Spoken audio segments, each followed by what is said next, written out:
Gusto mo maglaro ng MLBB China pero ito yung lumalabas sa'yo? Nai-stress ka ba? I got you, man. Okay, let's go. Punta kayo sa Google Play Store tapos i-search nyo Flashback VPN tulad neto.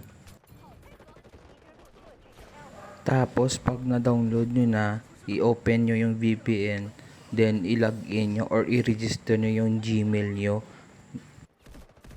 Nga pala guys, libre lang to, walang limit yung VPN. Pag nakagawa na kayo ng account, i-click nyo yan yung click to connect, tapos automatic na yan guys, makakapasok na kayo sa China MLBB server. Ito yung sa akin, ipapakita ko sa inyo. “